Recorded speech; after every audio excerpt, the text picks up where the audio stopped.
Hi, my name is JD. This is my channel, Frost and Forest. Today I'm going to be doing a tarot tag that is the decks that set up my 2025 vibe. So this is kind of a tag that Tarot Geek came up with. She, I think, was looking for decks that she wanted to work with in 2025, but then also kind of made a fun tag out of it. So I really like her channel, and so I decided to do a response and see how that goes for me.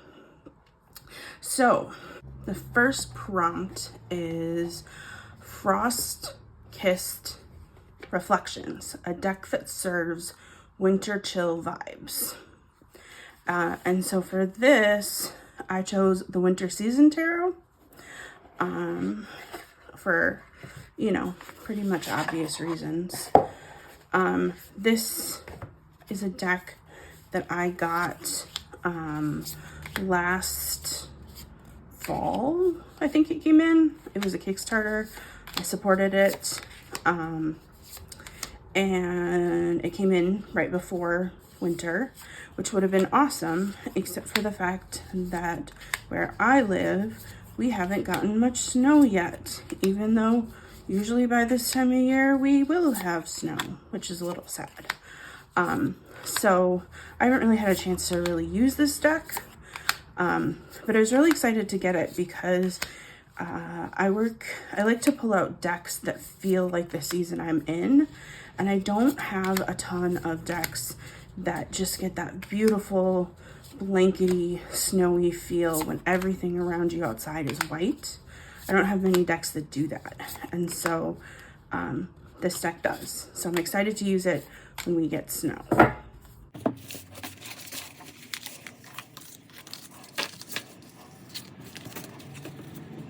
So prompt number 2 is Wild and Whimsical, a deck with art that's more playful than an otter on caffeine. So for that, I had to choose the Boo Tarot. The Boo Tarot is one of my favorite decks in the whole wide world. I think these ghosties are adorable and I love them. And I think they're very, very cute. Look at how cute that is. I think they're very cute. So I would definitely say that this art is more cute than an otter on caffeine.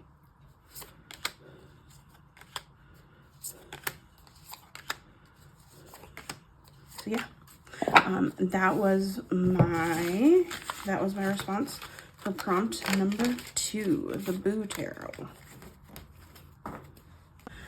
Okay, so prompt number 3 is Rooted in Tradition, a classic deck that's as dependable as grandma's recipe. So for this one, you can't tell what it is because it's in a bag, but for this one, I chose the Winter Weight Tarot. This is the Stars edition. I don't know if you can see those beautiful stars.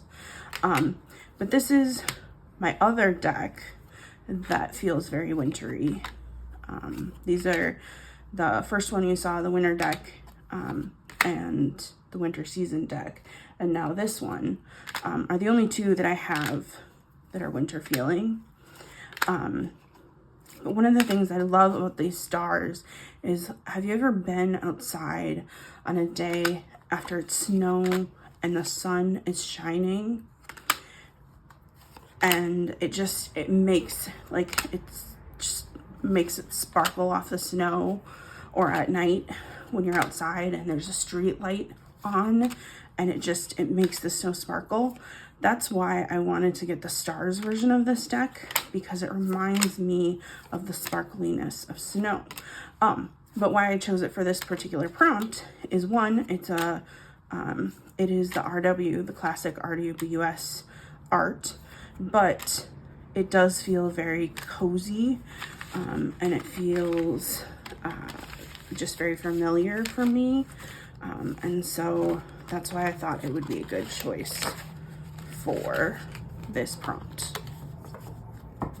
For prompt number 4, it's Bold and Beautiful, a deck that's practically shouting for attention. And so for this one, I chose Erica's Lenormand of Hope, Lenormand. So it is a Lenormand. I chose this one because it is just, it's so beautiful.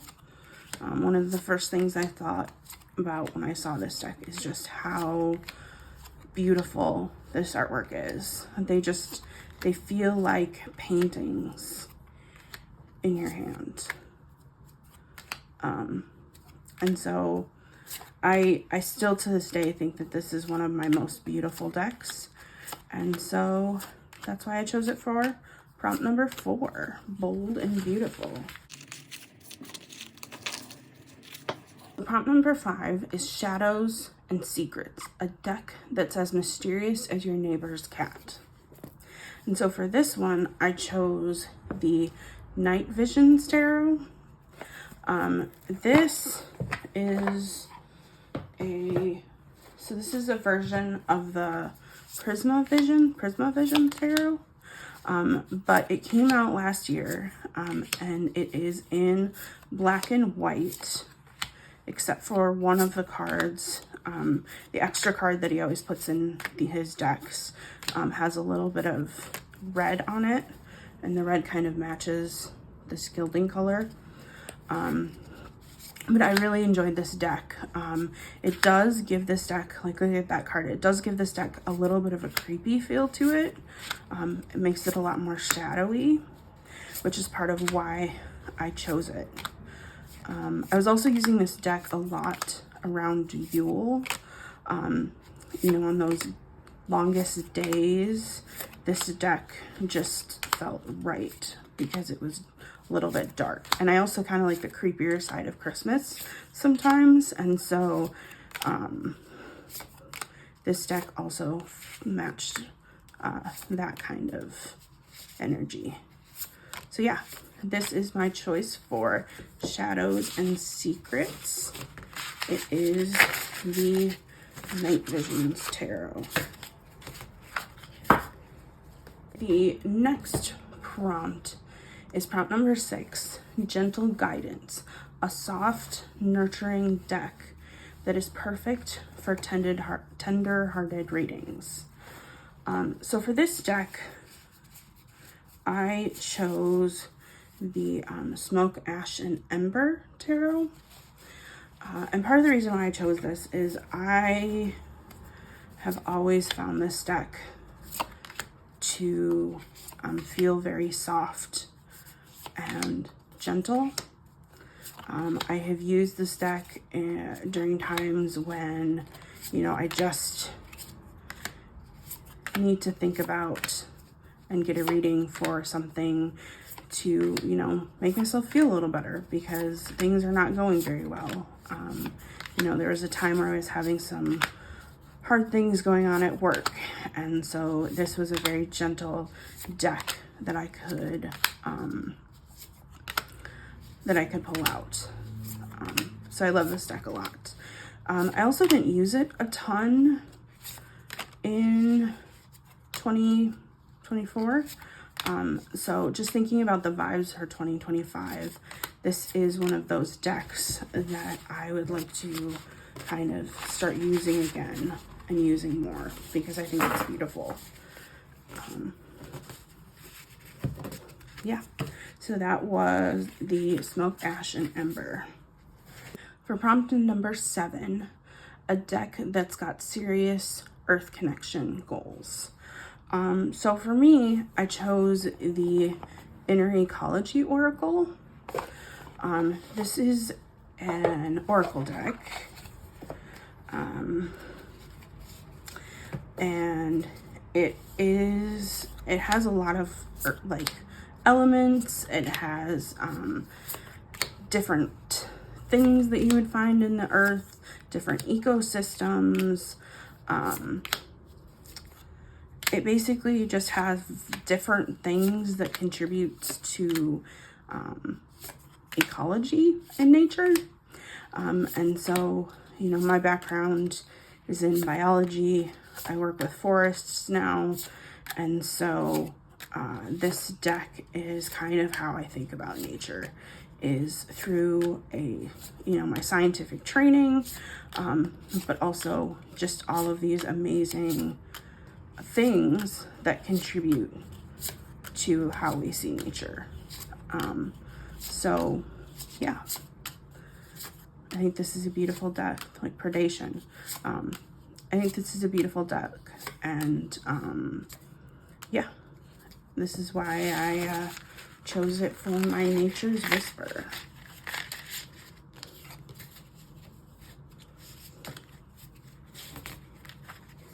So we're going to move on to prompt number 8, which is Cultural Mosaic, a deck that throws a fiesta for a specific culture or mythology. So I decided to go a slightly different route with this one, and I decided to choose the Horror Tarot.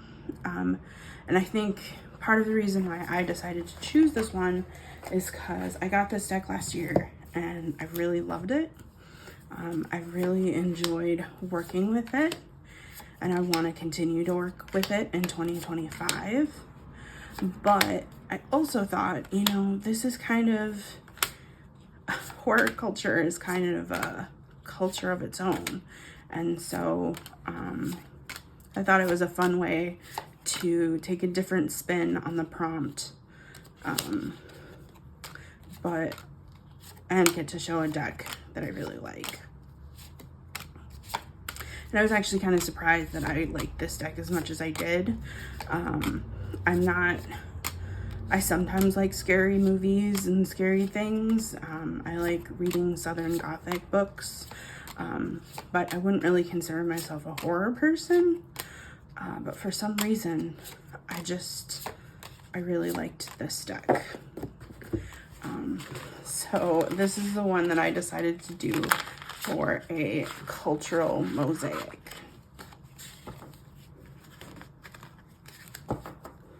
Now we are on to prompt number 9. This is Minimal Magic, a clean, simple deck that cuts the clutter. And so for this one, I decided to do the Creatures Mini Tarot. So if you saw my last video that I posted, this deck is actually made by the same creator. You can see how teeny tiny and how simple it is. It is a very pippy, simple deck, but I love it. And so this deck was a mini add-on that you could get if you got her Creatures Black and White Tarot. And so I wanted to get it just because it was pretty cute.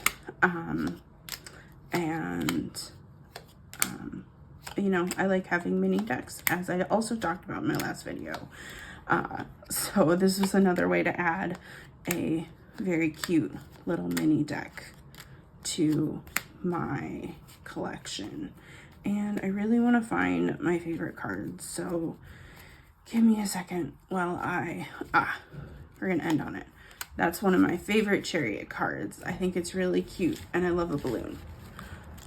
Anyway, so this is the Creatures Mini Tarot, and it is my choice for Minimal Magic. Now we are on to prompt number 10, and this is Storybook Charm, a deck that feels like a cozy tale you never want to end. And so for this one, I chose the Arboretum Oracle. This is one of the Matlock the Hare decks.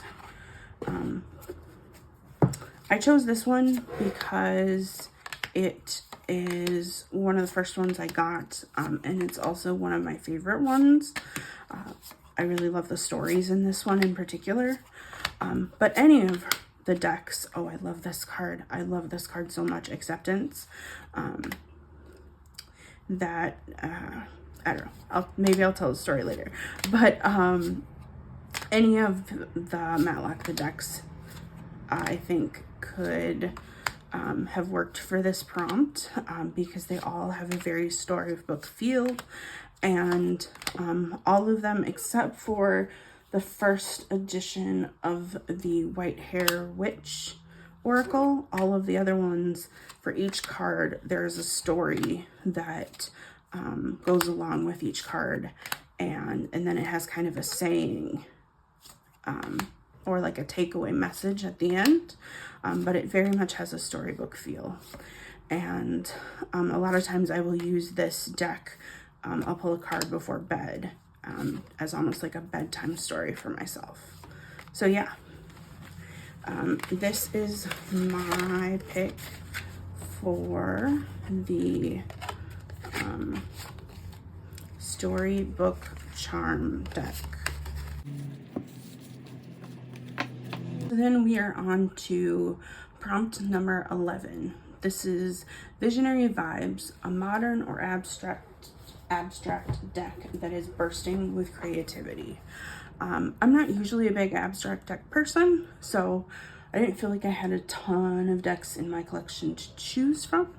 But what I did decide to choose, and this is a really big box, is the Mythologica Fenica Tarot. I apologize if I said that incorrectly, but this deck has, the art is a little bit abstract in my opinion, but it is beautiful.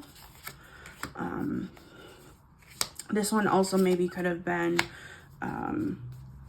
for the cultural mosaic, probably, because this deck focuses on Finnish mythology. But yeah, I think that this deck is beautiful. I really got to know it pretty well because I used it as my a tarot Advent and December deck because I wanted to read the stories and get to know it better. So I did. It also, I think, fits this prompt pretty well because the meanings of the cards are not always the traditional RWS meaning. They sometimes have a slightly different spin on them. I've never had an issue with it. I was using the guidebook, so it worked just fine. But it does have kind of its own meanings sometimes, and I think that that is creative and great. So we only have 2 prompts left. So the next one is Cosmic Connection, a deck that's got its head in the stars. And so for this one, I chose the Intuitive Night Goddess Tarot. I do have a couple of other decks that are kind of cosmic-y, but this is a deck I've loved for a really long time, and in 2025 I would like to reconnect with it. It does clearly have that kind of cosmic vibe with the stars / maybe snow in the background. And then the wands, of course, look a little bit, the wands and the swords look a little bit lightsabery. So that also kind of gives it that cosmic vibe to it as well. But yeah, this is a deck I really like. I edged my copy in kind of 3 or 4 shades of green because I really wanted to pull out the botanical side of this. I like the flowers and the plants that are visible in it. So yeah, this is the Intuitive Night Goddess Tarot, and it is my pick for Cosmic Connection. So the last prompt is Seasonal Shifts, a deck that is always in tune with the time of the year. So for this one, I chose the Walking Meditation Tarot. If you've seen this deck, I think it's pretty obvious why I chose it. But so each of the different minors are different seasons. So if, you know, for example, pentacles are fall, and then swords are winter.